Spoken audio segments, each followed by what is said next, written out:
What is up, YouTube? My Cowboys family here, bringing you guys the latest update on our very own Dallas Cowboys, and of course, as always, thank you so much for joining us here tonight. Take a second, hit like, subscribe, hit that notification bell, follow us anywhere and everywhere at My Cowboys Family, and of course, hop in the Discord, link for that's in the description box down below. Yes, guys, wrapping up this week here at MCF, but also wrapping up rookie minicamp. Comes to a close for the most part on the outdoor side of things today. And hey, listen, I think there's going to be round 2 next week, so we'll get into that next week as well. It'll be more rookie talk as we get ready for I think was it May 21st is the integrated rookies and veteran OTAs. That's when they really start going. So a couple more weeks to go before there, but this week we're wrapping up, and we got a couple things to say as well as shout out those that rep our boards here at My Cowboys Family. Make the MCF world go round. Let's shout him out, baby, because you know who's repping the overall board this week? The man, Jason Renfro. Thank you so much, Jason. Not just repping it as the sponsor of the week, he's also bossing that stream around as well. Yes. Along with the membership gifting crown. Yes. As the membership gifting king. Yeah, I mean, he's the membership gifting crown holder for 4 weeks in a row. Will it be 5 on it? We'll see what happens. Oh, we got Marcus Jones. Welcome to the family. Thanks for subbing it up. Yes, welcome in. And, hey, hit the like and appreciate you subbing it up. On that road to 36K, we're almost there. And on to 40K and 50K and beyond. So, appreciate you there, Jason Renfro. 69 points on the stream, boss. After that, new subscriber. But he is currently the sponsor of the week and the king, the champion, the 4-time in a row repeater, the 4-peat champion on the gifting membership side. But he is down by 1 right now as we get down to the last night. So that championship is up in the air because Skeptical Fan has 2 on it, or 3 on it, I think, while Jason only has 1. So Jason's back a couple on first place, try to continue his streak. We'll see if that happens, if he catches up tonight or not. And then who's got the overall boards? Who's got that Cash App Kingdom? And that's McLovin, who's been repping somewhere on this board pretty much all. Skeptical Fan shouting out his membership reign. 41 months dominating, and it's mainly in the star. I think always so much in that star level. Skeptical Fan. Yes. You know what he said? Hit me with it. 3 years and 5 months. Damn, time flies. And that is probably exactly when we got those memberships going. Almost exactly. Yeah, I can't believe that. 3.5 years, 3 years, a little over 3 years. It really has flown by. Yeah, it has. Almost 3.5 years. So and much yet love. one thing has remained the same. No Super Bowls yet. We need Super Bowls, but we'll see what happens this year. I don't know if we're going that direction, but Skeptical Fan, always appreciate you along with the ride. Always staying skeptical. And he was here for 3 years and 5 months before that. He's been here from the beginning. So much love to Skeptical Fan.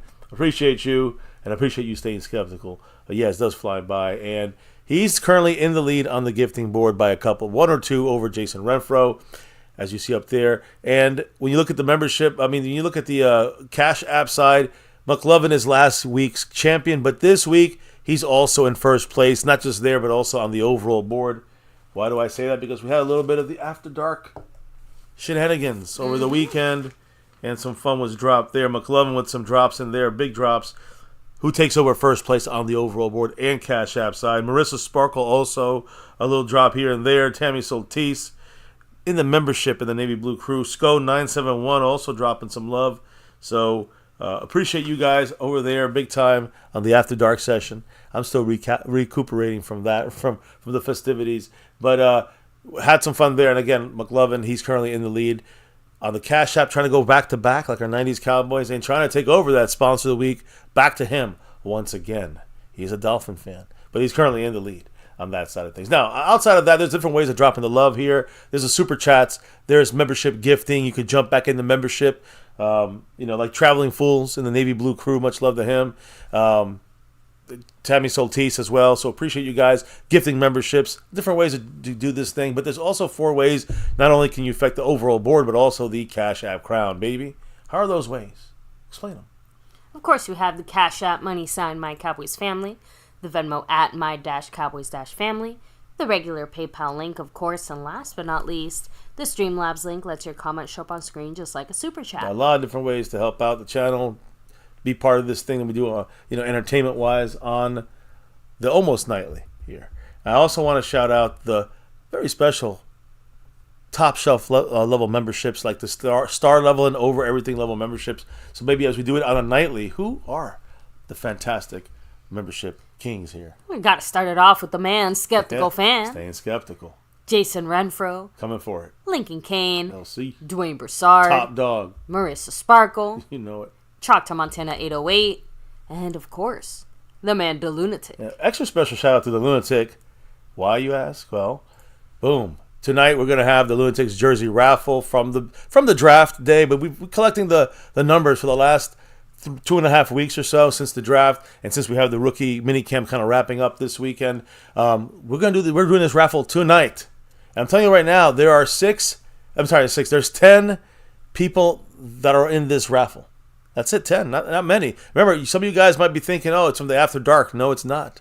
No After Dark points were counted. That means for Jason Renfro and Skeptical Fan, they didn't get, those drops over there in this raffle. Only the stuff done on this channel. So, again, I did add it up, and we got all these raffles. Again, Jason Renfro, I think he's got 12 entries. Skeptical Fan's got 11 or 10. Mark Hosepian also with 10. I included all the membership points as well in there. And then there's a big drop-off. So those are the top 3. There's going to be 2 jerseys available. So technically, those 2 out of those top 3 seem to have the best chance to get these jerseys. But all you need is one raffle entry. And we have 7 others battling in the 1 to 3 range of entries. So it's going to be fun. It'll be done tonight. And much love to Mr. DeLunatic for making this possible. 2 jerseys, each of them going to a new home of your choice. A lot of players to choose from, new and old, about 30 or 40 players, all different kinds of styles, sizes, men's, women's, children. You can choose from whatever we have available. So appreciate everybody who was in this raffle. As it was, $10 to get in. Once you hit the $10 mark, if you're in the membership, you get a bonus raffle entry to up your chances. And if you want to have a bigger chance, like some of the family did try, you can drop more love every $10, and you get another raffle entry. Keep stacking them. That's the way this is being done. We'll explain it real quick before we do the raffle later tonight. Real quick overview. But outside of that, it's time for Dallas Cowboy news, info, and update. So, baby, who's in the house to discuss that part of things? We have Thomas Garrett, the Superior Garrett. Brandon J, what's up? Ramon and Carolina Jones, much love. Nate Rosario, hello and hi. Skeptical Fan always. Staying skeptical. Rolando Rodriguez all the way from South Texas. We have, let me see who else is here. Nate Rosario, hello and hi. John Syme representing. Double R, what's up with you? And yes, Skeptical Fan is one of the real OGs here, going all the way back. Way back. We have Splenda Papi, what's up? Danbury Sports Highlights, happy Sunday to you as well, and a happy Mother's Day to all the moms out there. Yes, I about to start it off with that. Spoony Dog, what's up? We got Scorpio in the house. MCF After Dark. Wonder who that is. You might want to go follow him wherever he's going. Little Dallas Cowboy, hello. We have, who else? Stephen White, what's up? Much love. Even you, Lee Side. Freedom First was not first. Nope. I think Scorpio was first tonight. And by the way, Jason Renfro, I just want to make sure he knows he's got 4 in a row on as the gifting champion, membership gifting champion. He's down 2-1 to Skeptical Fan currently. That's the update right there. And hey, this might be a quickie tonight. So if you guys want to take over, here's your last chance to get in there for this week. By the way, Jason's the 68 points on the stream boss as well. Aztec Aguilar 04, hello and hi. That guy in the house. And I think we would be Autobots, Nate Rosario, but I guess you never know, right? We'd be the Jerry bots roll out. So anyway, let's get things going. Off to you, my love. No, maybe my love first, because again we had our anniversary weekend here, and so some time off on some of the streams, Friday night and everything. But also happy Mother's Day. Even though we celebrated it last week with the entire family, we did it a week early because we had our anniversary weekend this weekend. Still, baby, happy Mother's Day to you. Happy Mother's Day to my mother, your mother, all the mothers out there. Yeah, all the moms out there in the chat. So very special happy Mother's Day to you and yours. I just wanted to say that the Cowboys actually, put up, as they always do for every holiday, put up something on their social media sites and all that, wishing everybody a happy Mother's Day. Now, I did want to mention, now we get into NFL news. The NFL headquarters, right? They have a very deep candidate pool right now for a highly desired law chief job, which is available for for the kind of the NFL headquarters side of things. What exactly is this law chief going to do? The NFL's legal chief's retirement currently right now has brought speculation of who was going to land one of the most lucrative and high-profile general counsel jobs in all professional sports. And one of those candidates are from the Cowboys. Lawyers working for NFL teams are possibilities for this job. The potential candidates, Miles Pistorius from the Dolphins, Jason Cohen of the Dallas Cowboys, and Hannah Gordon, former NFL labor lawyer and chief legal administrative officer for the Niners. So again, what they actually do for this job, it's just a very important job. I'm assuming basically constructing the bylaws and laws and maybe the punishments or things like this that can be, sometimes the NFL has to also, kind of represent when they have people representing them in the legal system. It sounds like they're maybe the head of the legal department within the NFL. Right. That's just my guess. They got to deal with the CTEs. They got to deal with the lawsuits. When anybody sues the NFL, these are the people at the head of this and assigning different, I guess you could say, attorneys or legal teams to these things. So it's almost like this is going to be the head honcho of the NFL legal team, and because the one that's currently there is going to retire. They need to figure out who's going to fill in that spot. There's 3 of them, again, like I said, that are lawyers that are up for candidates, and one of them's, from the Cowboys, Jason Cohen. So hopefully he gets that. Because if he does, we have an insight. Hey, maybe they'll protect the Cowboys a little bit too sometimes. Who knows? Who knows? I don't know. Anyways, moving on. NFL, when it comes to watching it on TV, all of us here, it affects all of us, right? NFL fans, probably, if you want to watch every NFL game, you're going to need subscriptions to Amazon, Peacock, Netflix, and ESPN Plus. In addition to a cable or satellite package to watch the games, whether it's DirecTV or whether you go through, YouTube, which is what we use, whatever it is you go through, you basically need four different channels you have to pay for, specialized, channel subscriptions: Amazon, Peacock, Netflix, and ESPN Plus, and also, of course, like the Sunday ticket situation, right? So, man, again, there was reports that they were figuring out how much this would cost, and I saw it going from probably close to $1,000 just to have these subscriptions and have it. And again, this is just like bare minimum kind of situation. The NFL Sunday ticket, just that alone, is like half of like that. $400 and something dollars. So the early bird special is good, but it's still ridiculous that to watch you can't NFL watch pretty much every single game when you get the NFL package. Yeah, well, that's the way. Yeah, they set it up. But if you want to see them now, sometimes Monday Night Football or ESPN Plus is going to have a game here and there, or it's one thing if they're simulcasting it, but when they're going to have it only on Amazon Prime or only on this channel, only on that channel, now if you want to watch those games, you have to have a subscription to those places as well. Now, I'm not telling anybody what to do, but I don't know about you. I'm feeling this call to sail the 7 seas once more. The pirate's life for me. I keep forgetting my husband is old. It's okay, baby. I love you. You don't have to understand every. I know Pirates of the Caribbean. Okay.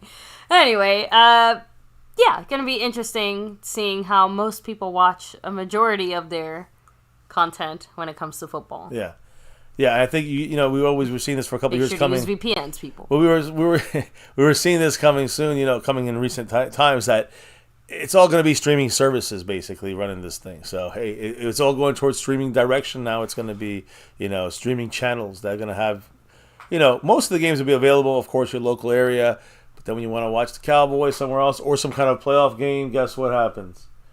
If we're unlucky enough to get stuck on an Amazon Prime's playoff game, we're all buying it. I am. So we have it already, so it's not the big deal for us. But it could be another streaming service we don't have. And then we got to go and go get it now, watch the Cowboy playoff game, So those are the ones that are the killers. Can't miss those. Just can't. NFL knows what they're doing, damn it. And, what are we going to say? It is what it is. But just a little heads up on what's coming in the future. And as the NFL expands some more TV channels and subscription services, as they have, this Thanksgiving game here, Black Friday games. They have different games on different dates that are going to be specialized for streaming services, subscription services. So get ready. Get ready, guys. So, now, also, Washington Commanders. I'm going to switch gears here. The Washington Commanders, Dan Quinn came out and was doing an interview, press conference interview out there with the media. Came out in a new Commanders shirt. And the Commanders had the W of the Commanders logo plus said Commanders underneath it, but it had the old Washington Redskin logo, like the feathers from the Indian. So kind of interesting, right? A lot of people were saying it's a really nice shirt, a throwback to the old logo, and a lot of people were like, if it's for sale, they're going to buy it. But what was unknown that this was bootleg merchandise. Oh shit! This is not from the. He was wearing a shirt that was not made by the NFL. This is wearing a shirt that was made by a company called Viral Style, and they had this shirt they made on their own, not licensed to the NFL, and he wore this on his press conference. So there you go, Dan Quinn. Got to get used to the system a little bit better there. You know what I mean? We got the man, the Lunatic. Forget Dan Quinn. We got the Lunatic in the house with the $2 J. Lou holler. Woo. What did the man have to say? The man who has the raffle going down tonight. He said NFL, just wants their money, but Steve won't spend any. Nope. Dallas Cowboys for life. Always Dallas Cowboys for life. The star over those two schmucks over there that run our team. I know we joke about it all the time, but just because they own the team doesn't mean that it's like their money paying for the players. And by their money, I mean like their personal wallets. Okay? So obviously we know it's their money because they own the team. But yeah, don't be scared to spend a little bit of that money that you've been, hoarding. A little dragon with his pile of gold. So thank you so much, the Lunatic. Appreciate NFL, you. Everything is about the money with the NFL. That's why they want the gambling. Revelation journalist said we might as well go back to radio. I'm telling you, it feels like I couldn't do it, but I couldn't go back to radio. But it would be interesting. The only reason that most of us probably do it is do what everybody else does. Share with family, right? Shout out, by the way. Speaking of sharing with the family. Jason Renfro shared the love, showed the love there with the gifted membership. Congrats, Stephen White. Appreciate you. Much love. Appreciate you. Congrats to Stephen White. A big time shout out to Jason Renfro, who now is in a tie for that top spot there on the gifting board with Skeptical Fan. They're neck and neck. We'll have one winner tonight announced. We'll see who that is. But right now it's a tie between Skeptical Fan, who has 2 gifted memberships this week, and Jason Renfro has also 2 gifted memberships this week so far. That's where we're at. And tonight's the last show before we crown a champion. So we will see who gets top spot. The only thing I really have to say about the Quinn thing is I have to imagine the Washington whatevers are in a weird spot because they're trying to... This doesn't seem like a shirt that they would want to sell through official methods because they are trying to distance themselves from the racialist tones of their previous logo. And as much as I like it and I respect the kind of history to it, right? I think it's a nice way of, keeping a little bit of the logo without maybe keeping some of the more overt offensive tones to it. So, but we all know there's definitely some people getting their panties in a twist over something like this. And I think the Commanders might be a little hesitant to kind of maybe stand behind something like that. Well, look, number one, it's not even about the Washington Redskin logo. It's about the fact that it's not the feathers ain't the problem. It's the fact that it's a bootleg shirt. That's the biggest issue because the NFL cannot stand behind that. I know, but that's what I'm saying. I don't think Quinn got it with that knowledge or intent. The heck, he just liked it. He's like, oh, that's a cool shirt. I'm getting that shirt. Yeah. Or it was probably gifted to him. There's so many ways here. I don't think it was intentional. I'm just saying it puts him in a weird spot because, again, like I said, he's repping non-official merchandise. But even worse than that, he's repping non-official merchandise that people want. People saw this and said, I want that. And now the Commanders are sitting there saying, sorry, we don't even have it. Anyway. The Commanders saying we don't have it and we're going to go sue this company. Yeah. So that's a little update there on the commodes over there. I see the Lunatic. Yes, the commodes. I love it. Drop them if you got them, by the way. Right. So as we move on, I guess, from Dan Quinn and the Washington Commanders, what else happened out there? Another shirt you can't, if you see out there, you can't, it's bootleg. And that's Marvin Harrison Jr., wide receiver for the Cardinal. He still hasn't signed his contract with the NFLPA. Oh. Yeah, remember this? This is a rookie, of course, 4th pick for the Cardinals overall. Fans cannot buy his jersey still or use him in the video game Madden because he has not signed his NFLPA. And there's some reasons for this, but I'm assuming it'll get figured out in the future. Well, I'm not sure exactly. I actually didn't even want to dive too deep into this, but basically we'll figure it out if it keeps going. Like if we get close to the season and he don't sign it, it might be delayed. But when we get to the point where he finally signs it, I don't want to waste too much time on it because he still is going to sign this. It's a matter of when, not if. But still he's just delaying really it. weird. Yeah, Again, it is. similar to the other thing. Really weird that we even got to this point. But hey, I guess we're here. So let's just be glad it's not a Cowboy. Yeah, no Cowboys involved here. Again, Marvin Harrison is free to do that, but he's not going to be in Madden. You can't buy his jersey. If you see somebody with a jersey on him with his name and Harrison, and by the way, we can get that probably jersey for you. If by next year, you could probably get that jersey if you needed it. But I'm sure he'll be with the NFLPA by then and have his own jersey. But if you can't, if you see somebody wearing it, it's probably a bootleg jersey. I'm just saying. It's not from the NFL. So, also, by the way, veteran pass rusher from the Steelers, former Steeler and Falcon, Bud Dupree, who went and visited those two teams along with the Chargers, ended up signing a deal with one of those teams. And it was a 2-year deal with the Los Angeles Chargers, worth $6 million base with a max value of $10 million. And this is a span of 2 years. So basically it's $3 million a year base. Pretty good for a starting veteran pass rushing, linebacker, outside linebacker type guy. So, again, now he's with the Chargers. They're getting some bargain basement guys after the draft, post-draft, right? Now, what about our Cowboys? What are we doing post-draft? Well, there's Jerry Jones is throwing parties at the stadium. He had a Kenny Chesney country concert there at AT&T Stadium, and there were a couple Cowboy players, new and old, that were on that stage, like Dak Prescott, yes, on the stage there with Zach Martin, Jason Witten, was it Shepley, also offensive lineman? Yeah. That's practice squad guy. So again, they had a child up there wearing a Cowboy helmet, so that was a good experience. Yeah, we don't think that's any of their kids. Just throwing that out there. So. Don't think so. But either way, the point is, that's what that's what Dak, Dak and some of the Cowboy players, Zach Martin and others, former players like Jason Witten. So they showed up for the Kenny Chesney concert at AT&T Stadium. And just a little side note here, DeMarvion Overshown. I'm going to post something tomorrow where you see his commercial for a new drink. It's called Recover. And basically it's supposedly an organic hydration for today's athlete. That's what it's labeled as. But hey, listen, this guy hasn't played one snap at the Cowboys, and he's already got commercials. That's the power of the star in your helmet. So just keep that in mind, right? I mean, not one snap on the field on a regular season game. He did preseason. But anyways, interesting there. Now, I do want to say one last thing here when it comes to... We'll get into this. We'll get into the practice. Because, again, after we had... Listen, this weekend, as you know, we talked about Friday's practice. Mm-hmm. It was a walkthrough. Saturday was an actual practice. Sunday was like another kind of walkthrough situation. But after practice, leaving minicamp, Stephen Jones was stopped on the field and talking about a guy named CeeDee Lamb, who we have not signed yet.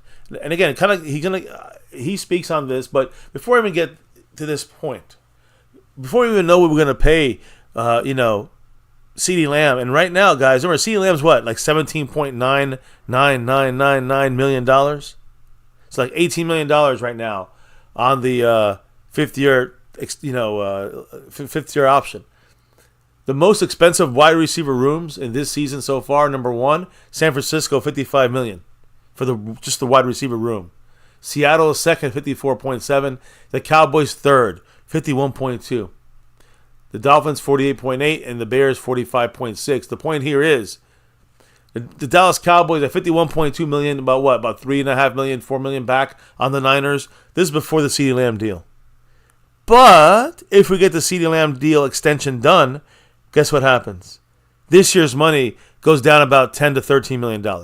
So instead of being Cowboys at $51 million, we'll be around $41 million or even $39 million in the receiver room. Yes, money will have to be paid in the future to CeeDee Lamb, but that's the way that would go. So if we get an extension done with CeeDee Lamb, on this cap year, we'll actually open up to $13 million of cap room if the Cowboys wanted to with an extension. So now we know the situation with CeeDee Lamb. I've talked to you guys already before about the necessity of having this man on the field. And you have the top 1 or 2 receivers in the league. You just can't. You drafted him. He's one of your guys. Why are you playing with fire, Cowboys? Front office waiting every day they wait, and it's not just on them, but every day they wait. his contract, balloons. Now, we talked about this back when some other lesser guys are getting deals at $28 and $30 million, pushing CeeDee Lamb's contract numbers a little bit higher. Then we had other guys getting contract deals. A.J. Brown getting $32 million, right? $32 million a year. Now pushing CeeDee Lamb and Justin Jefferson's numbers to $34, $35 million a year, easy.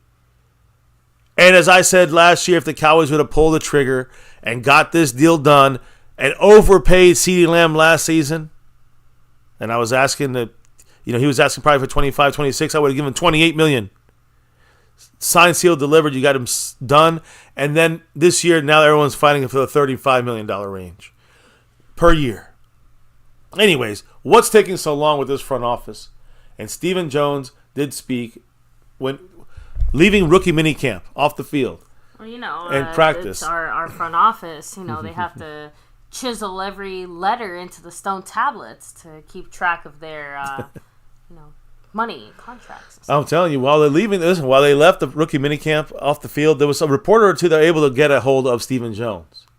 And he said there were no updates to share on the contract talks with CeeDee Lamb.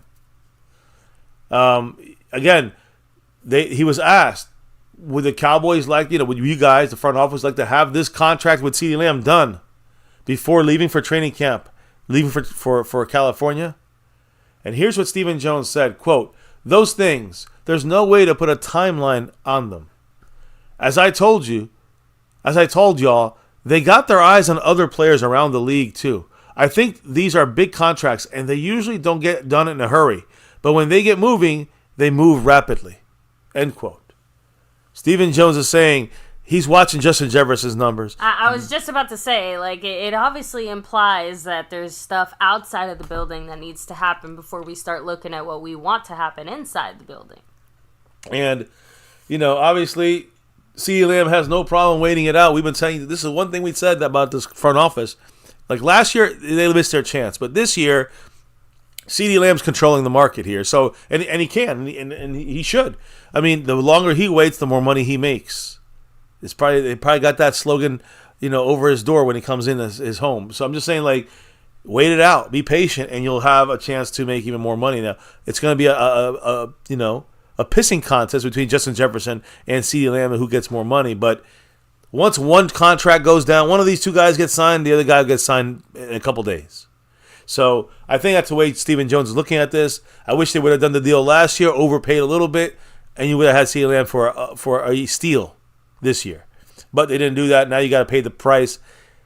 And the only thing I'm going to say is, even though there's no contact between these guys, guess what? As soon as Justin Jefferson's contract gets done, CeeDee Lamb's contract should get done the next day, according to the way Stephen Jones talks about it. Obviously, the way Jerry Jones spoke about it.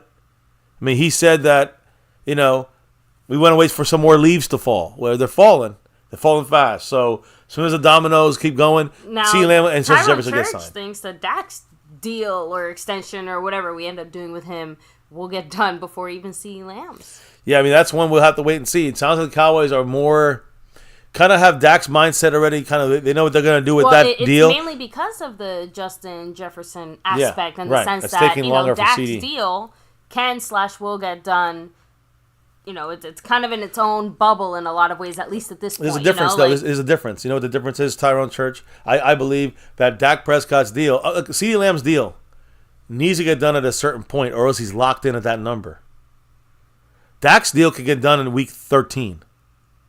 So there's not as much rush for Dak's deal. I'm sorry, I'm just being honest here. CeeDee Lamb's deal got to get done before it locks in somewhere in June, right? July, that fifth-year option. So once it's in July, if I'm not mistaken. Yeah, before training camp. So we got to get that deal done before training camp if you want CeeDee Lamb to be here definitely for the next couple of years. Forget about the salary cap money. That's lost already for this year. So to me, CeeDee Lamb's got to get done at first, and you can get Dak done in the season. That's what I felt that the Cowboys owners, the ownership of the Cowboys, Jerry Jones and Stephen Jones, were kind of saying, listen, we can sign them in October. We can sign them whenever we want. So I think that deal gets done after other things kind of get done, and the Cowboys see, maybe Dak Prescott throwing throwing for about a third of the season, and then the deal gets done. What's up, Mark Hosepian in the house, who's also got a bunch of raffle entries for tonight. What do you hit to say with that $2 J. Lou Holler? Big shout out to you, Mark. Mahalo, he said, okay, so we save money. to spend on what? That's the point. Not total bullshit. Yep. No. We save the money. We don't even spend the money on total bullshit. Nope. That's the problem. The money is going to we won't spend. The money is going to be rolled over, guys. I'm telling you right now. I know you want to hear this. This is the facts. I hate to tell you the truth, but the money will be rolled over for the eventual Dak contract and CeeDee Lamb contract and Micah contract to pay it out. This money be rolled over. You know what? For Mark? Next season. Next season, if there's, if we don't know if Dak's situation is not cleared up and CeeDee Lamb's not cleared up, the Cowboys might make some moves to the new coaching staff, and then maybe they could open up that money then. They might have $20 million, $30 million overlapping to next year. Once the CeeDee Lamb deal gets done, Dak deal gets done, Micah's deal if we get these deals done, we save $40 million on the cap, and then we roll it over the next season. I don't understand. So it just makes we're just delaying the ability to try to win now. And letting these guys get another year older. It makes no fucking sense, but it's the clown show. It's the fucking clown show. So now that wasn't the only question that Stephen Jones was asked. Because again, you're talking about the Cowboys. Why are we interested in Zay Jones? Because there was definite interest. The Cowboys brought him into the building. So Stephen Jones said about the interest in Zay Jones, who ended up signing with the Cardinals, quote, "Anytime you got a chance to add a pro, you look at it and see. Due diligence. But we like our group. If we think somebody can improve us, we'll take a look at it." So obviously Stephen Jones in front office and the coaching staff thought that they could improve their receiving room with Zay Jones, or else they wouldn't have called him in there. They just didn't want to pay him the bare minimum he got in Arizona. I was just about to say, the unspoken part of that statement is for what we feel is the right price. Right. Yeah, they obviously found interest in him. I'm just saying, you've said this already when we heard about this, but the Zay Jones, oh my God, I almost called him Flowers. Like, well, no, but yeah, the Zay Jones situation. Obviously, the Cowboys felt like there was, just more than what they wanted to spend for what they would be getting for him. Obviously, we personally feel differently about that. Right. But, and by the way, if the Cowboys said that's, honestly, I think they were trying to get another veteran minimum type of contract. I mean, Zay Jones got he's going to be probably getting $1.5 million, plus an option to get up to $2 million, like incentives to get to nothing costly. Something that we could be very good steal for a third receiver, or a third type receiver role on your team with veteran background, which would have helped Tolbert a little bit more. But the Cowboys want to push Tolbert in there, and that is going to be the Cowboys guy they're going to roll through there no matter what other free agents are out there floating around. By the way, Mr. Stewart, I disagree, because we can't trade Dak Prescott. There's a no trade clause. Dak ain't going anywhere. Dak's he's our quarterback this year. I see a lot of people, I post those Trey Lance videos. They're like, yes, it's about time he's going to start. No, he's not. He can't beat out Cooper Rush yet. And Dak is a million times better than both those guys, Cooper Rush and Trey Lance. So Dak is our quarterback this year on 1,000%. It may be his last year. I don't know. But he's definitely going to be the quarterback for the Dallas Cowboys this year. And I do believe sometime in the season the Joneses will pay Dak. But CeeDee Lamb's got to be done first. Oh, yeah. It's got to be done first. And so that's the kind of the mindset by the front office. If we could find a receiver to help out there in the third or fourth spot, we'll do our due diligence.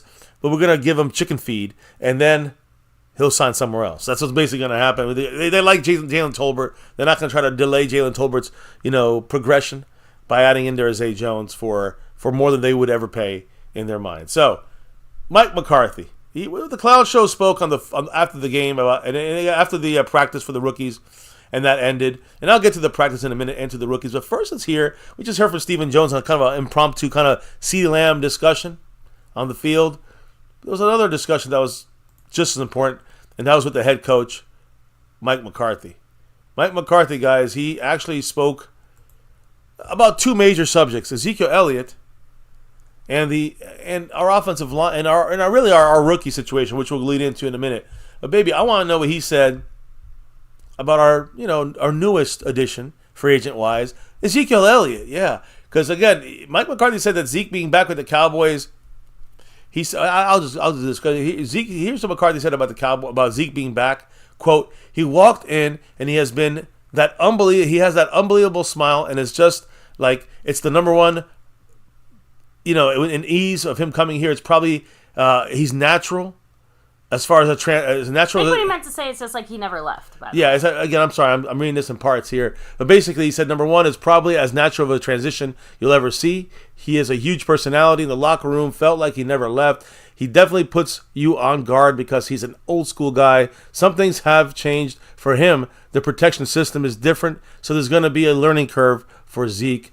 He also added saying, quote, he's an old school guy. He'll go up and smack a 60-year-old man in the ass, and it hurts. It's those kind of things that you just kind of enjoy him, but not that I enjoy getting smacked in the ass. So it's more, again, Zeke obviously does have a bit of that kind of old school mentality and flavor when it comes to the way that he takes football.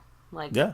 I mean, he's again, that's the Zeke's personality on that field. He also has expectations of Ezekiel Elliott, and adding in their quote, we're a running back by committee team, but I think he'll definitely play at the level that he's played at in my time here. I don't see any drop off in the way he moves. He's in good shape. Again, guys, remember now he is, he was banged up with a tear in his knee and this and that, but he still had the ability to get those short yardage plays, and again, that's where he seems to have I think the more important statement there. Play at the level he's played at in my time here. Right, which is the end of his... The time McCarthy came into the building, Zeke was falling off a little bit. All sorts of things loose and broken. Yeah, so again, he's not talking about the old school Zeke. We're talking about the Zeke that was kind of the older Zeke. McCarthy acknowledged that at least in one particular way. Let me know how you guys feel about this, because he said it wouldn't be, quote unquote, fair to ask Zeke to carry the ball as much as he did the first time he was with the Cowboys, saying, quote, that's not going to be his role. We're going to be a running back by committee. So he's also kind of implying that the Cowboys absolutely wore the treads off of Zeke by running him into the ground. Well, I think that, again, I think what this means also is like, basically, look, he doesn't really see drop off in his movement ability, in his ability in short yardage. So that's how we're going to use him in the last couple of years. Like we've seen him being used along with Tony Pollard in like a 2 running back committee. Now we're going to go with a 3-back kind of committee, 3 different backs, Zeke being probably the quote-unquote starter, but not getting more reps than anyone else. In fact, maybe less reps. So the point here is he's not going to be utilized or getting as many carries as he was in the past. Many reasons for that. Of course, he's not to that level anymore. Also not getting paid that level either. I know, but I do think it's very funny to me how basically Zeke, our front office, heck, even the coaches now with McCarthy's comments, like it feels like everyone's trying really hard to convince us that Zeke is just the same guy that he used to be before, just a little cheaper now. It's okay. I'm sure reality will find its way onto the football field sooner rather than later, so they can continue to say what they'd like to say. But we all know Zeke is not at that same level, and at least McCarthy confirmed that, yeah, you're right. We're not going to see the usage of Zeke that we did we did in his first era, which honestly makes me feel better just because I know a lot of us were kind of worried, like, hey, is Zeke about to get 80% of the snaps again? Hell no. And that's the thing. He also mentioned pass protection. Some things have changed. Protection system is different now. So there's going to be a little learning curve for Zeke. Pass protection, which has declined for him the last couple of years. He get a little focused in on that, run the short yardage stuff. Obviously can still catch the ball out of the backfield. The leading receiver for the Patriots last year in catches and yardage, I think. So he's going to get catches out the backfield. He can still do that. Pass protection. He could be a third down get back. He could be a short yardage back. So I think that's where you're going to see Zeke kind of maybe shine a little bit more. But it's still an older Zeke. I know, but I think he's going to end up being a slightly more effective Tony Pollard-esque. And the reason I say that specifically is because of the way McCarthy used Tony Pollard. You know what I mean? Yeah. A lot of those little dump down, quick, short passes that were basically our designed runs last year, I think Zeke is going to hopefully be a little bit more effective with those. So, but we'll see. I agree. I hear you. I don't think we got overhype ourselves about Zeke, but if we use him less, he should be a little more, a little more gas in the tank for the season. Do whatever we need him to do. Mark Hovsepian with that 5 on it. Much love to Mark Hovsepian dropping that $5 holler. What did he say? I'm assuming about Zeke. Yes, it is. He said, "I'm so sick of all the BS hype on Zeke. He can be Jesus for all I care. The thing is, he has regressed big time. Agree. No drop off.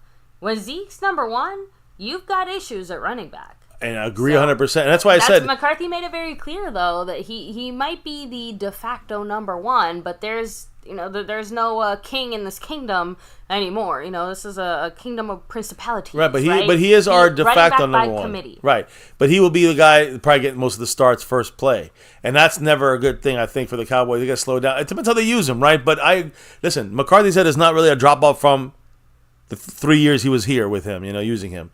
So that's not really the best of Zeke. So if you look at him... Yeah, if it's not much of a drop-off from an already diminished level, it's like, oh, okay, great. But I agree with Mark in the fact that, his value lies in just specific things, not in as a complete back anymore. If the Cowboys are looking at him as a complete back, it's obviously a scary mistake, in my opinion. Look, our front office can look at him however they want. Like I said, McCarthy's comments make it clear... He doesn't seem to at least be falling for that okie doke. We're splitting the carries up. That's what matters. Straight up saying it. Running back by committee. Right. We'll see how it ends up shaking out. But as of now, I will trust that McCarthy isn't going to use Zeke the way he was used previously. I agree. That's all we can do. He definitely won't. But I think he'll use him as goal line, short yardage, some third down pass protection stuff. Sometimes some plays where you got to dump the ball down on a quick throw or something like this. On first downs when Zeke is in there. And then you'll have Rico in for some of those same plays. Not the short yardage stuff as much, but, first and second downs. And whoever else is the other rotating back in there by committee. And we'll see how the Cowboys use it. I'm not loving this at all, but this is what McCarthy gets handed to him. We have our trepidations, but it could have been worse. It could have been way worse. Yeah, we couldn't have got anyone, I guess. So... That's the only thing worse, which means that I guess Zeke is better than nothing, is what you're saying? I kind of said this already more immediately post-draft, but one of the reasons that I don't feel as bad about the Zeke move is because of the investment that the Cowboys have made in the O-line. So, that will help, I think, interior running. I do agree there. Inside running will be helped for Zeke and every running back by having the interior kind of more of a power, strength interior rather than like more finesse. So I do agree with you on that. And it helps with everything. But it's not going to make Zeke better than what he's going to be a decent receiver out the backfield, a decent pass protector, and a good interior short yardage running back. Outside of that, it's bonus. That's all. And I think we got to curb our enthusiasm when it comes to what we expect from Zeke this year. And we're not buying it from McCarthy. We're not buying it from the front office, but we're accepting that he is part of the committee of running backs we're going to be using for this season in the running game. Thank you again, Marco Seppian, dropping that $2 holler. $2 holler, you know what he said? Hit me. Bottom line, defenses don't have to scheme for any running back here. I agree with you on that, but other teams don't have running backs also. Like the Chiefs, they kind of have a mixture of running back. You're not scheming against the running backs against them. So the Cowboys are going to be throwing the ball more. They're going to be using play action. They're going to be using, the running backs to drop down passes, dropping down passes. So it's really more... Is that body that's the running back, is he able to catch and run for 3 or 4 yards? Is he able to run for those first 3 or 4 yards on first down or second down or short yardage for Zeke? Can he do that half yard? That's what it comes down to, what they can do in specific situations more than establishing the running game, I think. Having the defense figure out how to stop our dominating running back. We are far from that. We don't have that. So maybe that's the only advantage is you don't know who to stop. That's been the advantage for teams that do run a running back by committee. It's kind of like, well, we don't know, this guy's going to hurt us this way, this guy's going to hurt us that way. Who's coming here next? Change the pace. So, but that's not. I don't think that's the end of any chances of winning anything. I also don't think it's the answer either. Comments here in the chat real quick. First of all, shout out Asmodeus, Zach Delusional, Dallas Cowboy 92, Fuego bringing the heat. Yeah. Now, Mr. Stewart said we're tanking, guys. Face the music. This could be McCarthy's swan song, but we will see. It definitely is. I don't think we're straight up tanking, though. No, we're not tanking on purpose, but I think this is his final ride. Dylan said, I still think we're going to add a running back after the cuts. And I'm guessing you mean the post-June 1st cuts?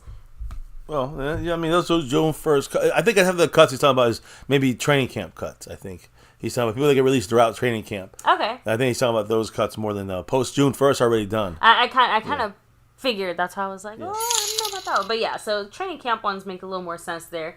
The Lunatic. Ooh. Shout out once more. The man Marco Seppian in the house. Another big mahalo to the man Mark with his $5 holler. Do you know what he had to say? Hit me. I'm not a fan of Beatish, but Beebe won't be better in year one than him. The left tackle won't be better than Tyron. I'm hoping that the right tackle improves a year after surgery. It's just clowns. I think he could be better than him by the end of the season. I was just about to say, I think he's coming in only a little bit below where Biadasz is at. Like the natural talent and ability, the kind of, rip your head right off your shoulders mentality that Beebe has.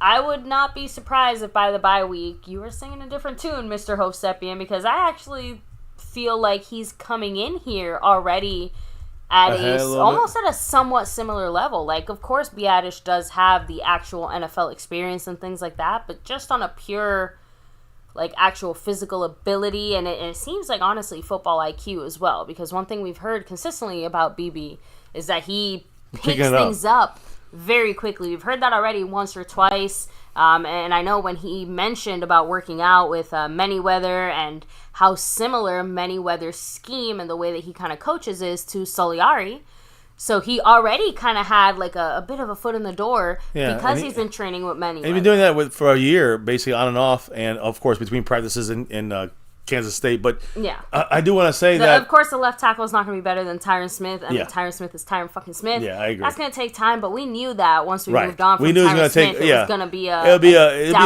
be a year or two before we could say, okay, this guy's solidly going to be counted on better than Tyron Smith was because of his injury situations. But I want to say that Cooper Beebe, he's doing some great stuff already in practice, just in the basic stuff, snapping the ball, everything looks fluid and good. It's more about, to me, communication with Dak and the offensive lineman, even though he has an idea how to do it.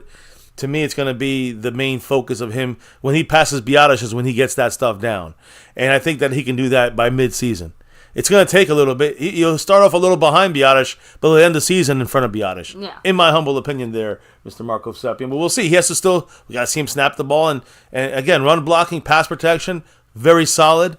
So we're going to have to see that actually produce in the NFL against NFL talent. And inside. Fingers crossed Terrence Steele can take some of the consistency he came back with this past season as far as staying physically healthy and available, right? Really glad he was able to play as much as he was. We definitely need to see him get back to that level where he used to be at. That's a big question mark in some ways in my mind. Underrated question mark is Terrence Steele's situation. So now let's keep it rolling here. Of course. Because we do have the draft situation, rookie mini camp, and McCarthy actually spoke about a couple of these guys, and the entire rookie class. Maybe what did McCarthy say about the whole group as a group here for the rookie mini camp, and what he thought of this 2024 crop of new Cowboys? I've been very, very impressed with this group. I told them this morning, every year you feel like, oh, hey, you guys are the best group we've ever had. And I would be very comfortable saying that to them. But I did tell them, I've never seen one better. I do appreciate the amount of work that they did before they got here because it has shown up this weekend. So again, going back to that Cooper Beebe point, the work he's been putting in with Manyweather, it's showing there. It's showing. Rookies that were retained. And he's not the only one. Rookies were able to, listen, this was incredible, baby. Rookies were able to retain information from Zoom meetings leading up to minicamp. Damn. So this was McCarthy kind of went into explaining that, basically these rookies showed the initiative to work together in the hotel ballroom at night before leading up to this rookie minicamp. And making sure they were doing this because they wanted to make sure they were on top of the playbook installation. I love this group, and this crew of rookies, and you can see why Mike McCarthy has a special love for this group. So able to retain the information from the Zoom meetings is bringing it to the practice field, and of course, whatever they asked him to do, like let's say Beebe snap more at center. Well, he worked at that. Tyler Guyton, make sure you take more snaps at left tackle. He did that. We've seen this with our own two eyes. So. They're doing what the coaches are telling them to do, and they came in ready to go. The fact that you mentioned the Zoom thing, it made me realize as well, this is the COVID class. Yeah. More or less. Final Obviously, COVID class. Give a year or two, but this is the last COVID class. So if anything, maybe they actually do have better skill sets at absorbing information through Zoom, or through some of this virtual stuff, because they've had a lot more practice at it. You know, they basically started their college careers probably doing fucking Zoom football shit.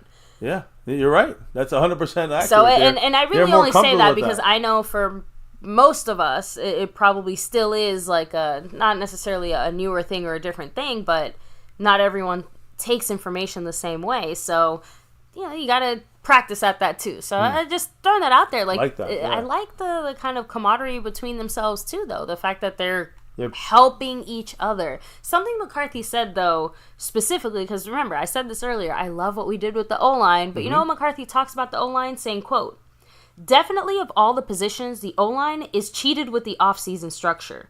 They really don't get to do the things necessary for offensive linemen to develop until training camp." So again, this is he's talking about developing these guys. Yeah, is doing his thing, and that him and Guyton. I know we touched on this, I think, on our Friday stream too. But like, they're, I want to say, two peas in a pod, but they're really like looking out for each other and saying like, "Hey, we're these two offensive linemen. We've got to have each other's backs. We've got to like stay on our game." Pointing out here, all the rookies are coming together, making sure that everyone knows the playbook, is learning the language. I mean, these are musts if they want to be successful. These rookies want to be successful. That's a must.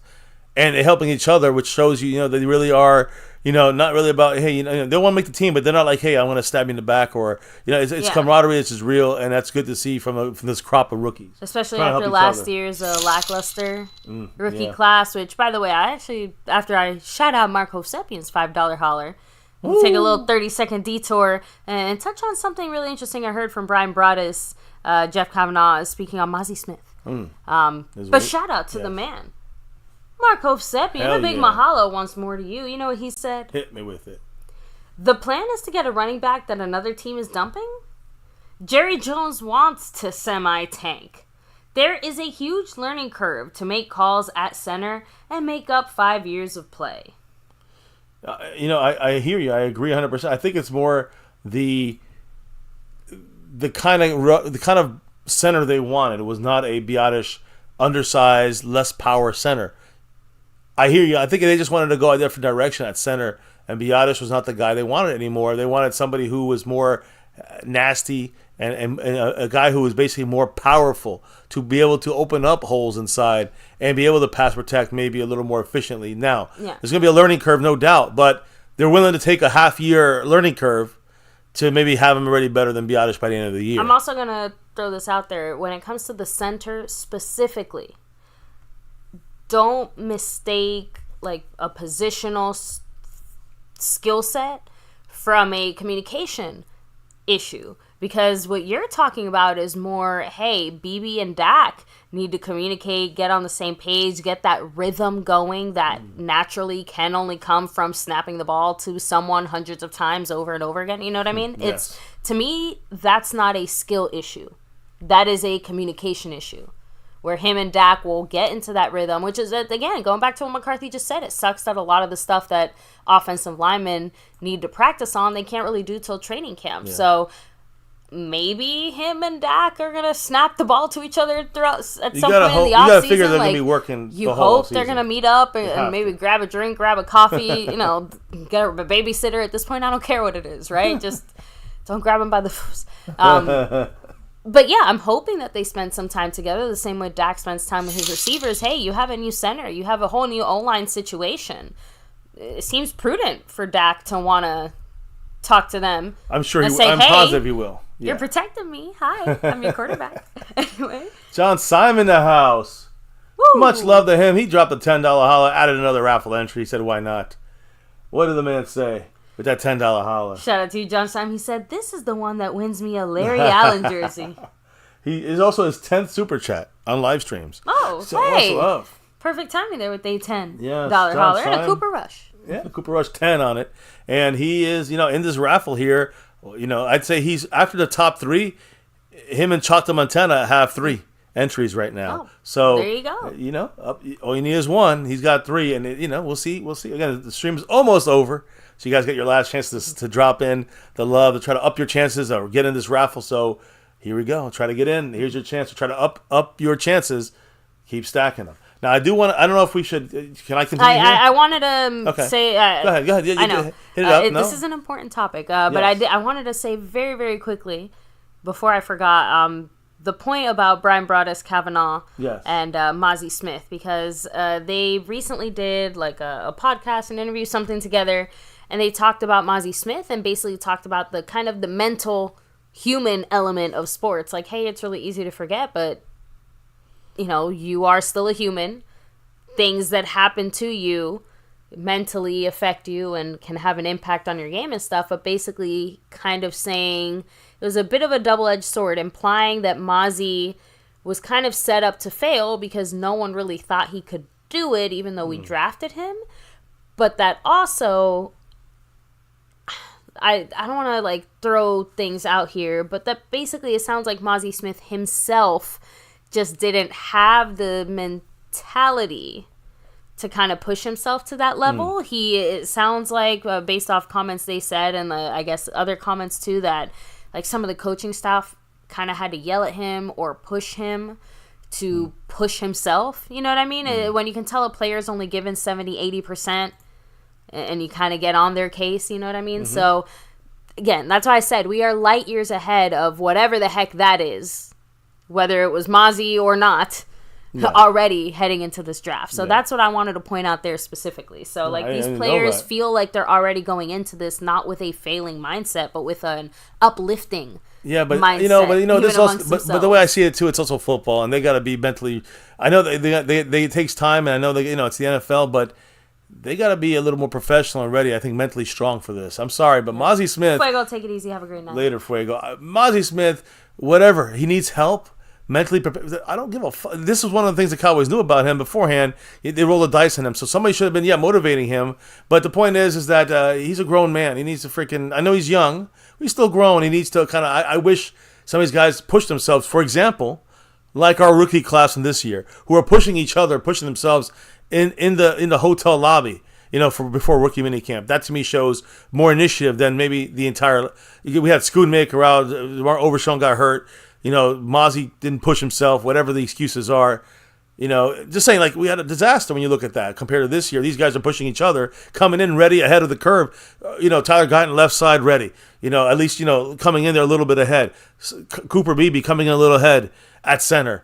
That's what we wanted to see from these. This was the right mindset from these guys. And lost in translation, that's what I mean by we set him up for failure as well. Like, we brought him into a situation that we knew he would look and feel bad in.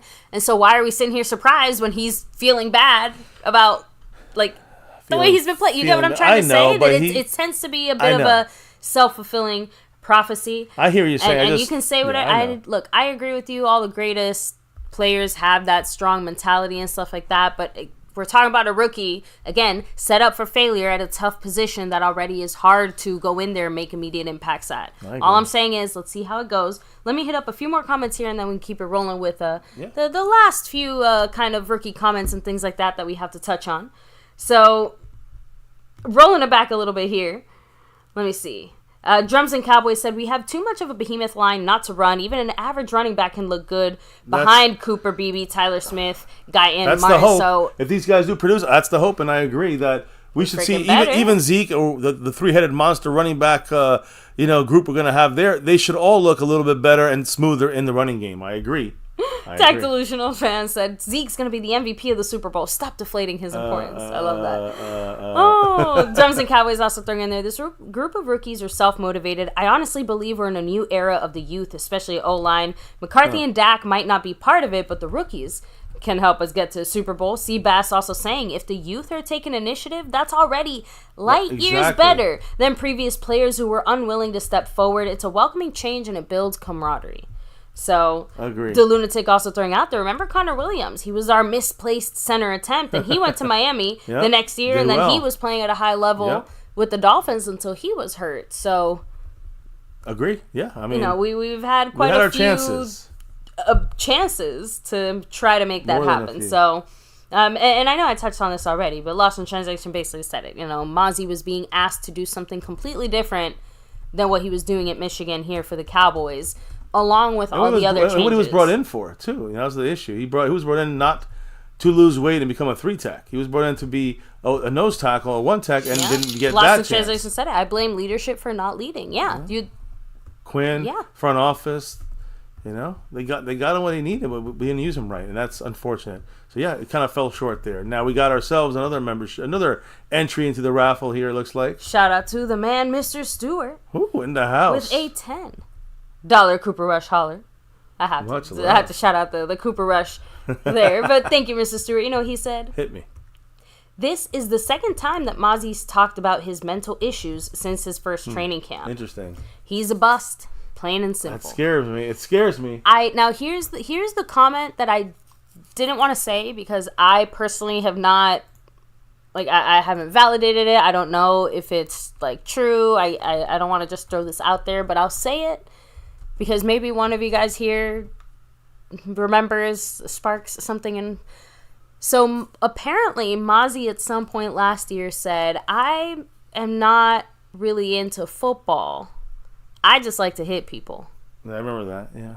Is that something he said? Something of that nature. Something along those lines? Yeah. Oof. Man, that's a painful statement to recall, I have to admit at this moment. Well, again, I know we had another player kind of say that this year, too, when it comes to hitting people. I don't know if it was Tyler Guyton or Cooper Beebe. But I'm saying, look, the point is I understand what he was saying. I wouldn't read too much into the fact that he's not. You think he's not into football because of that? No, but it's more that he can have all the physical ability in the world, but if the heart is not willing, you are not ever going to get out of Mazi what you need to get. How many times have we seen guys, it's the fourth quarter, game's on the line. I know you're gassed, I know you're tired, but you see dudes completely giving up. Mazi, with that mentality, would be one of those guys dudes. Giving up. I got you. Anyway, back to you. Actually, appreciate it, Mr. Stewart. Thank you. I have to read Jared Jones's comment. He said, "Sounds like something a wife beater would say. I just like to hit people. I might have to get rid of Mazi before he costs me a lawsuit." Oh boy. I don't know, Jerry. Stick to your guns. Hopefully, Mazi is not going to be hitting. Just hit him with the hind instead, Jerry. Listen, right now we saw the finale of rookie. We're going to finish this with rookies. This is the end, and then we're going to do the raffle. But you've been finishing this with the rookies. You see how it ended. This rookie minicamp ended. You're seeing it right now on your screen. McCarthy in the middle there. They're hyping. Everyone's clapping it up. Beebe there next to McCarthy. You got Carson over there, the rookie cornerback. Of course, we talked about Zeke and Stephen Jones already spoken, but Carson's going to, he's not just there next to McCarthy. He's at the bottom with the blue jersey at the bottom right, number 41, number 60, Tyler Guyton.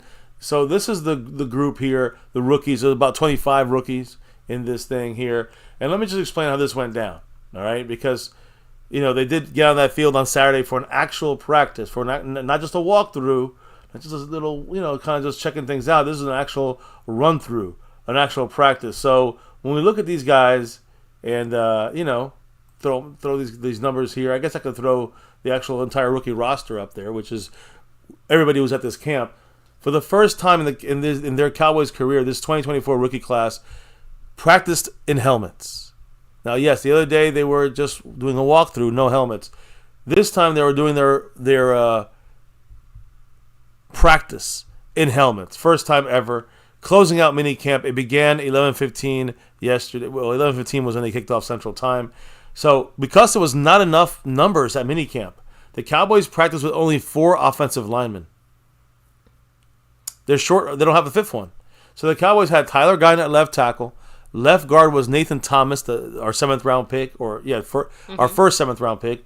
Cooper Beebe was center, and then no right guard. We had Earl Bostic at right tackle, which is our rookie from last year, undrafted, and didn't get he was on the practice squad. So he was our 4th guy. That's it. There was no right guard for the Cowboys to work with there. But it didn't matter, guys, because there was no defense and offense work against each other anyways. The Cowboys have to adhere to the CBA, the collective bargaining agreements, phase 2 parameters for spring drills, OTAs. Now, first round pick, Tyler Guyton, very comfortable in the walkthrough and in the practice with the helmets. Very comfortable looking at left tackle. Now, he could have looked a little rocky out there. He did not. He looked smooth. He looked good out there at left tackle. Great news there. So you had him, Tyler Guyton, and rookie Cooper Beebe at center.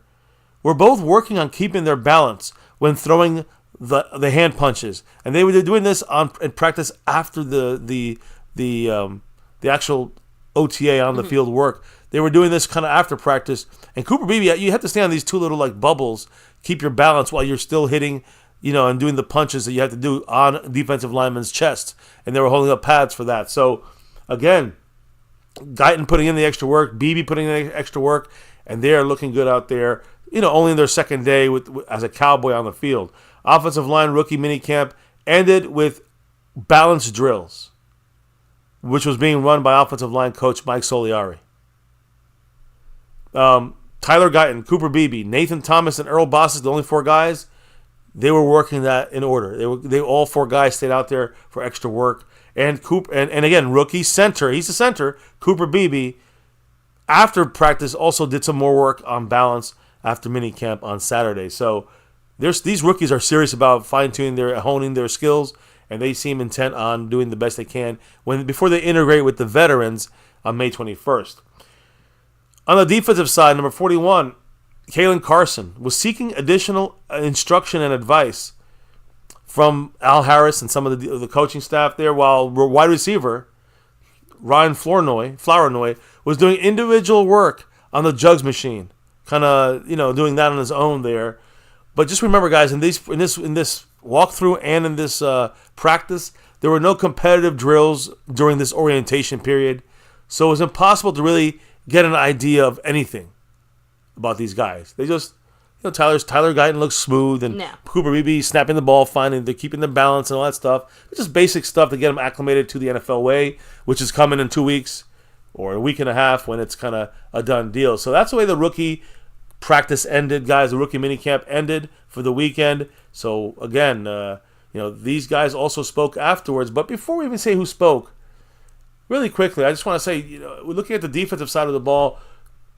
Mike Zimmer had a little podcast interview, which we might have more of his quotes later in the week, maybe tomorrow. But he sat down and spoke with the Doomsday podcast, and basically he inherits now. Of course, he acknowledged that inheriting great players like Micah Parsons and these two cornerbacks and Trayvon Diggs and DaRon Bland leading the NFL in interceptions. Zimmer said, quote, "I think back, when you go back and look at the history, when I've had two good cornerbacks, we've played our best defense."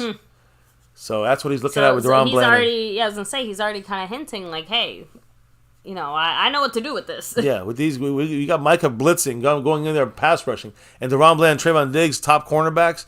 When he's had better cornerbacks in his defense, the defense worked even better. That's what he's getting happy. He's getting hungry, seeing his defensive game plan going to get put on that field with the pressure we're bringing and the cornerbacks that we have in place. Now, I will say one little last thing Zimmer said. He kind of said he believed his success with the Vikings would lead him to other head coaching hires. So, again, he's still hoping for that right now. He's defensive coordinator, but after this, he's hoping to jump back into the head coaching realm. Even at a little bit of an older age he is right now, he just wants, he does think that his success speaks for itself when it comes to his success with the Vikings. Can't really disagree for those guys that played under him, right? So, that's the Zimmer talk there, as he was, kind of interviewed after the rookie minicamp. We'll hear more from him, I'm sure, tomorrow and the next day, in this next upcoming week. Before we do our raffle, though, guys, right around the corner, before we crown some champions, right now it's a tie between Skeptical Fan and Jason Renfro on the gifting board. We got to hear from the rookies real quick, maybe. I know you have a couple rookies that spoke. And listen, I know that Mike Hohensee, the quarterback that we brought in the trial period, we'll see if we sign him tomorrow or Tuesday, because he was brought in. We have 2 spots open on our roster. He supposedly looked good, commanding, in the huddle. So he spoke for a little bit. I know also Justin Rogers, you see him there, number 96, the nose tackle from Auburn, who's a run-stuffing machine. He also spoke for a couple of minutes, but we'll get their thoughts, I think, later on in the week. I know you got some thoughts from Kalen Carson and Ryan Flournoy. Our other 2 picks here, Carson, number 41, Flournoy from number 18. Who do you have first on the docket, baby? So we're going to go ahead and start off with Carson. All right. Defensive player there taken in the 5th round. So, number 41. Yeah, and he admits that he's not trying to, what he calls, turn heads or prove himself in camp. He's just trying to adjust to what it takes to play football at the NFL level, right? Saying, quote, just trying to get used to the grind. Not really trying to prove nothing. prove something to myself for real, but I ain't coming out here trying to do too much. So, now he is obviously coming into a pretty good and cushy situation. And you already mentioned the corner situation. He even pointed that out. Remember, Diggs has that connection with him. He's saying, definitely we got that Maryland connection too. So, he's excited to help contribute in that way. Like I said, he's from the area.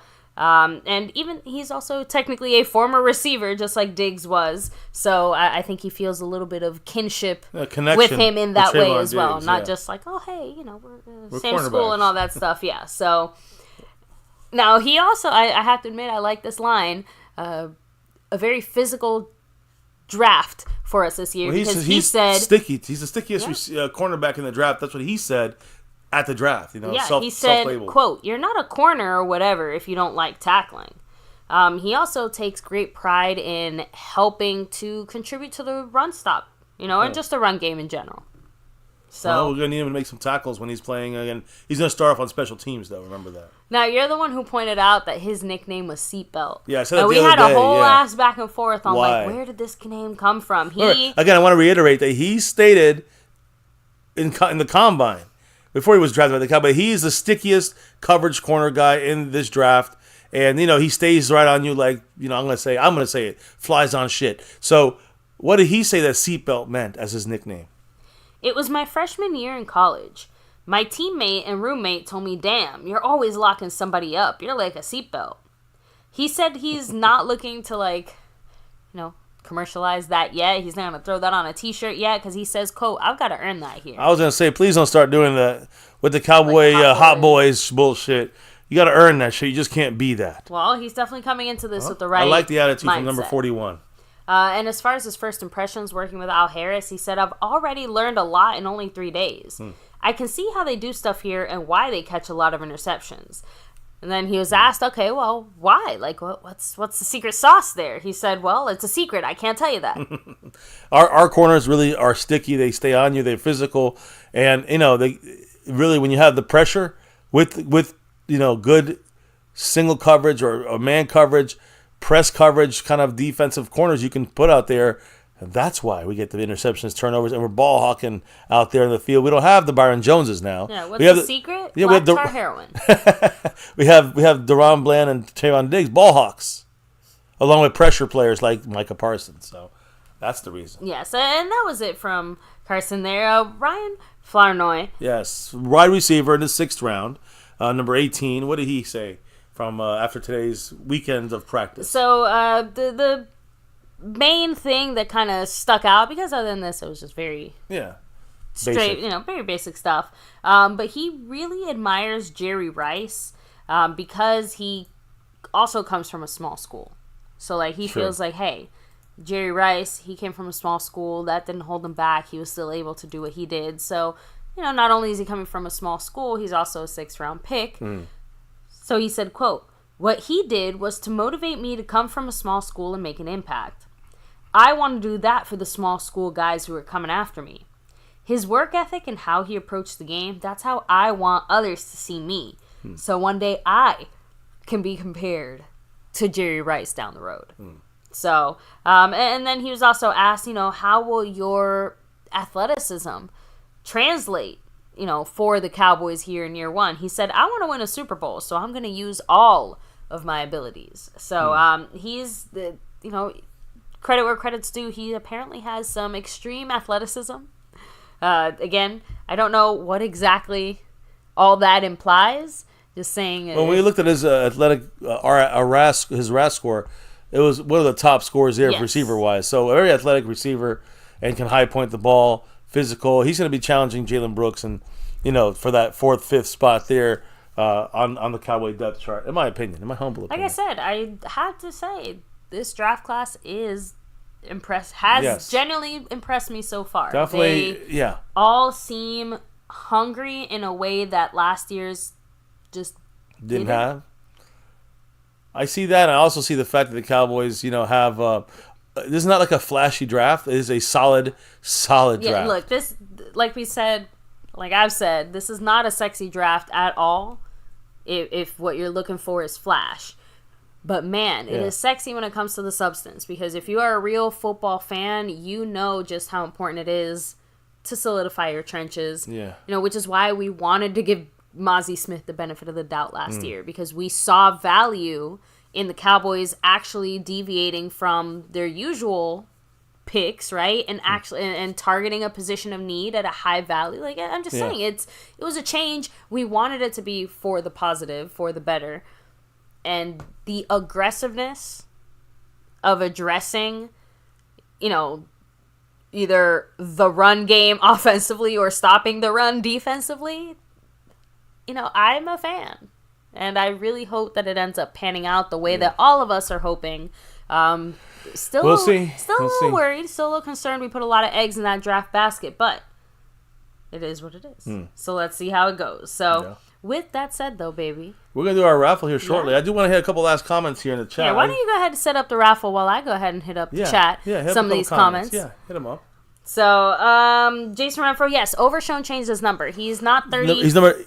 He's number 13. There you go. No, 18? 13. Oh, true, he got Gallup's number. Yes, Overshown has number 13 now, so if you have Gallup's jersey, you still got Overshown. There you go. So, sorry, no, I'm reading through some of the comments here. So, Dak Delusional said, Cowboys will sign the quarterback, but then he'll get picked off practice squad. So, are you... Oh, yeah. Talking about Trey Lance? No, he's talking about Hohensee. Yeah. He might. Very true. That's when you have to risk sometimes, though. So, no one has 0 yet, lost in translation. I think we mentioned this the other day. Cowboys but it seems like the Cowboys are keeping that number very close. Overshown said he wanted it, but the Cowboys said, not yet. You have to earn that shit. Yep. So, baby, let's do this thing, because you see a lot of names here. What is this whole thing about? Again. And I'm going to put it up here so we can see it, because this is the man, the lunatic, who dropped this here. We should show him some love here in the chat. Hell yeah. But thank you, the lunatic. You know, we had a special draft raffle going on. We extended it because of our own MCF schedules here as well. Want to make sure everyone had a fair chance of entering, and not just because like a 2 weeks schedules didn't let us go live. I think we let it go for what, like 2 weeks in a day or 3 weeks in a day. So yes, we have a lot of people in this raffle. 10 people in this raffle. And a lot of people definitely up their chances in this thing. Let me explain what I mean. Because as you can see here, and I'll show you in a minute. You're seeing some multiple names there, because every $10 was another entry, guys. Jason Renfro, well, so far, I think he only edged everybody out by a raffle entry or two. Skeptical Fan was next with the next most raffle entries, with Marco Sepien basically tied with him right there. He didn't have the membership, as you can tell. Choctaw Montana had... Oh, why doesn't this have it? Well, John Syme should be on here. Hold on. Let me see why that did not go through. Give me a moment, guys. Yeah, but that's why we check it. And speaking of going through, Marco Sepien said, hold up, wait a minute. I got another $5 holler here. Uh-oh, there it is. Boom.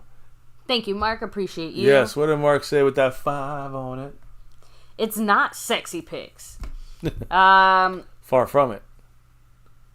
The issue was, I'm guessing that's what you meant to say. It was a bit of a typo there. But the issue was other guys much higher and bigger needs were there, and we skipped them.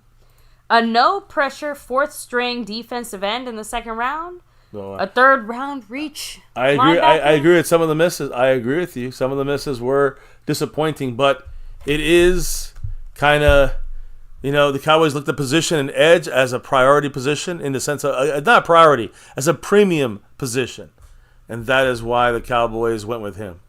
We'll have to wait and see if it's good or bad. And at least when it comes to Liu Fao, I like the pickup, upside is huge. Yeah. I think at most you can say, and I know you said this already, he looks a little undersized. That's the only thing, yeah. Right? But apparently his football IQ and the rest of his physical abilities overwhelmingly make up for that. We'll have to see how that actually pans out. And I know it's super early, but he's been compared to a Sean Lee-esque type of linebacker early. Mentality brain. Yeah.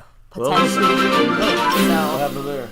Jason Renfro drops gifted membership right there to take the lead. Yes, I said it.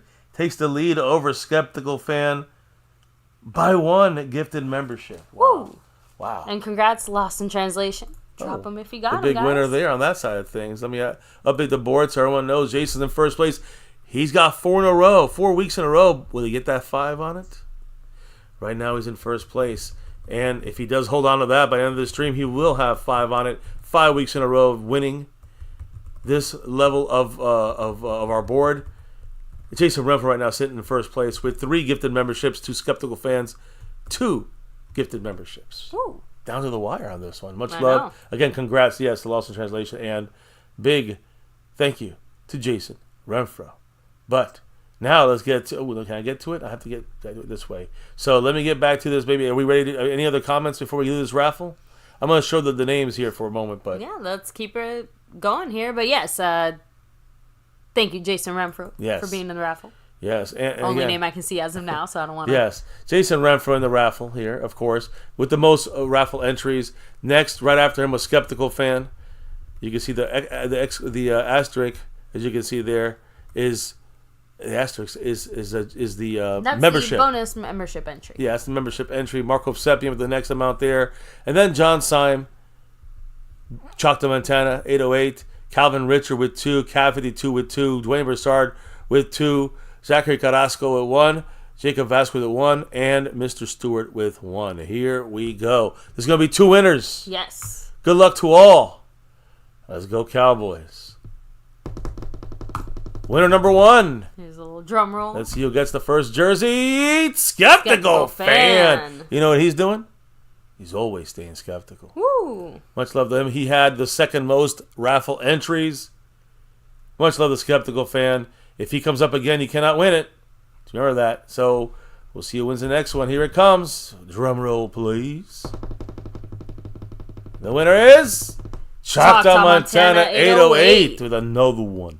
So again, we got Montana 808. We have, who was the first person? Oh, Skeptical fan. Appreciate you guys. Man, the drops. Again, there was a lot of people there on the top of the. Montana only had 3. I was able to sneak one out there. So big shout outs to everybody in the house on all the levels, all the membership levels. Much extra special shout out. Thank you to the man. You know who he is. The Lunatic. Making it happen. Yes, as you can see here. Boom. This jersey raffle. We got you guys down. Let us know what players you want, and we will get it done to you. Get shipped to you guys as soon as we can. Again, MyCowboysFamily@gmail.com. We have social media, the Twitter, Instagram. The Twitter, yes. Discord. But just, reach out. Let us know. Thank you so much for everybody here chilling, hanging with us. And don't worry, guys. We'll have more others raffles. Coming down the pipeline here. I mean, there's one already kind of around the corner. You know what I mean? In a couple of weeks, if you're in the star or over everything level. That's right. You know what you got. And also, someone like right now, like McLovin, he's winning that overall membership right now. I mean, the overall board. He'll be a weekly winner.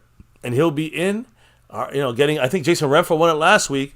So Jason Renfro already has, for May, not just his own membership from the star level, but he's also got a bonus winner from last week, representing that Sponsor of the Week board. Big shout out to Jason Renfro there. And like I said, also he, for example, and many others are in the star over everything level, membership level.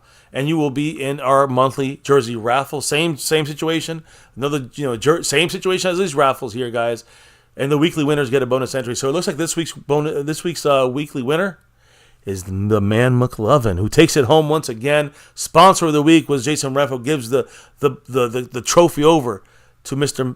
McLovin. And McLovin, he ain't done there. Mr. McLovin is also the king of the Cash App, but now he's back to back the king of the Cash App. That's right. Like our '90s Cowboys. Yes, even he's a Dolphin fan. He's still repping that star. McLovin, much love to him. Jason Renfro still hanging on with Emmitt Smith, 22 points on the Stream Boss, although he's in code red right now. And then you got the gifting championship right now, hanging in the balance. Looks like Jason Renfro is trying to take that at the buzzer against Skeptical Fan. So that wraps it up on my side, baby. Any last comments from the chat? Any last comments? Thoughts? I'll do the final comments / shout-outs. Hell yeah. Thank you again, DeLunatic, saying support new Cowboys media. Hell yeah. Yeah, appreciate you, DeLunatic. You already know. Jason Renfro, much love to you. And yes, congrats to the winners there. Lost in translation. Rocking that membership there now. Much love to you. Of course, Asmodeus representing. Salute to you and yours as well. Little Dallas Cowboys, take it easy. The Caliente Boys does sound weird. That sounds, it could be a little bit on the, I know. That's why I said it does sound weird. Anyway, C Bass, rocking through, much love. Of course, Jason Renfro representing. Jason. A big mahalo once more to Marco Seppi. Hell yeah. You have Dallas Cowboy 92, Terrence the CEO Davis. Let me see. Dak Delusional Fan, have a great night. Mr. Stewart, thanks for rocking through. Yep. John Couch, thanks for rolling with us, saying, I think Mazi's going to be okay. You know, just give him another year. Yeah, that's why I did. We said about Tolbert. I want to do that with Mazi, too. So, 808 Cowboy 77 said, if you hate this draft class, you don't know football. I agree. Even Leaside Herald had to come to talk real football. He knows where the real football's spoken. Not in Houston. It's in Big D. Of course, Scorpio in the house. Fuego bringing the heat. Jerry Jones. Jera. John Syme, thanks for rocking with us. Drums and Cowboys, much love. Revelation Journalist, have a good night. Let me see. Rolando Rodriguez, take it easy. Yeah. Yeah, it's as far back as it lets me go here. So, CF After Dark. I wonder who that is. After Dark might be live tonight. Check it out. With that said, baby, why do we do what we do? I'm going to pass it to you. Is it the navy blue? Yeah. Is it the silver too? Hell yeah. I think it's that star over everything. You know it. Win, lose, or draw, good, bad, or ugly. On this channel here in MCF, we always rep that star for everything. And right here, for about a month away from 7 years on YouTube, rocking that star of everything here on MyCowboysFamily. Never forget the number one thing here, now, and forever. As always, say it loud with us. Go Cowboys! Let's get that 6 and beyond. Thank you all for dropping in the chat your knowledge about our Cowboys all night long, and all week long, all year long, and almost all 7 years long. Thank you guys for your input in the chat, memberships and all that, as well as the After Dark love and the fun we have there. The people that drop the love there, thank you guys on that side too. The people that drop the love from above tonight here on stream. Traveling Fools in the membership, The Lunatic, Jason Renfro, Mark Hovsepian, John Syme, and Mr. Stewart. Thank you all for your love from above. We truly appreciate that. Cannot do this without your guys' love and support on the nightly or whenever we're able to go live here this week. We will be back tomorrow. Should be back tomorrow for another one. I know Tuesday is going to be a little bit tougher to go live, so Monday, Wednesday kind of stream this week. We'll see how things go. You know, the show will always live on, guys. And hey, if they don't want to have news, info, and updates, we'll make sure every 2 days there'll be enough to talk about for sure. So, guys, on that note, as we depart and we clock out and drop out for the night, for the week, and relock and reload for a new week starting tomorrow, before we can get on out of here, baby, and end this show, what do we got to do before we officially drop out for the night? We got to drop